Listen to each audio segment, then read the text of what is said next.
नमः शिवाय।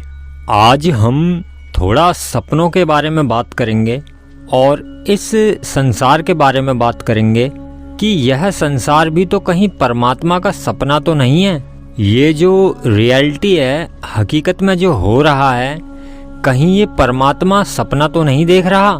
इसी विषय के ऊपर थोड़ी सी चर्चा करेंगे।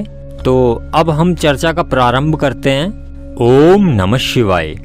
तो सबसे पहले तो हम यह जानते हैं कि व्यक्ति की कितनी अवस्थाएं होती हैं। तो व्यक्ति की 3 अवस्थाएं होती हैं, जिनमें कि पहली है जागृत अवस्था, और दूसरी है स्वप्न अवस्था, और तीसरी है सुषुप्ति अवस्था। तो अभी हम स्वप्न के बारे में बात कर रहे हैं, इसलिए बाकी 2 अवस्थाओं के बारे में हमने पहले भी बात की है या फिर दोबारा कभी इस विषय पे बात करेंगे। फिलहाल अभी हम स्वप्न अवस्था की बात करते हैं। तो सबसे पहले तो ये पता कैसे चले कि हम सपना देख रहे हैं या जो कुछ हो रहा है वो हकीकत है। क्योंकि जब हम सपने में होते हैं तब तो ऐसा लगता है जो भी कुछ हो रहा है वो सब हकीकत में ही हो रहा है, मगर इसका पता तो जब चलता है जब नींद टूट जाती है। बाकी सपने में जब तक रहते हैं ऐसा ही लगता है कि जो भी कुछ हो रहा है वो हकीकत में ही हो रहा है, मगर जैसे ही आँख खुलती है, नींद टूटती है, तो पता चलता है कि अरे ये तो सपना था। तो ऐसे ही ये संसार परमात्मा का सपना है या नहीं है, जब तक पता नहीं चल जाएगा, जब तक कि नींद नहीं टूटेगी। क्योंकि जिसका हम अनुभव नहीं करते तो उस विषय के बारे में स्मृति भी नहीं आती, जब तक तो वो हकीकत ही लगता है।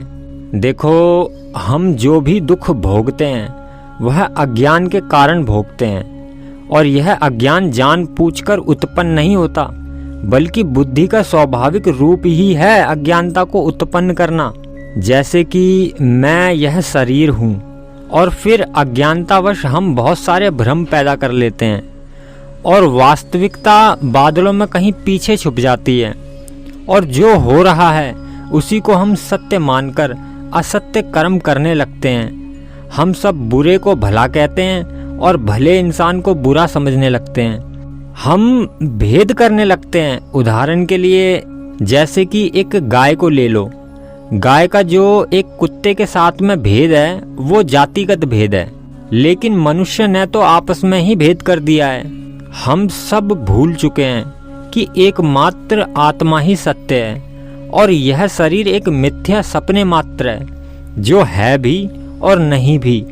लेकिन हम सोचते हैं कि हम यह शरीर ही हैं। बस यहीं से दुख का कारण शुरू हो जाता है, और यहीं अविवेक अविद्या के बादल वास्तविकता को ढक देते हैं, और सत्य को असत्य कर देते हैं, और असत्य को सत्य कर देते हैं। ओम नमः शिवाय।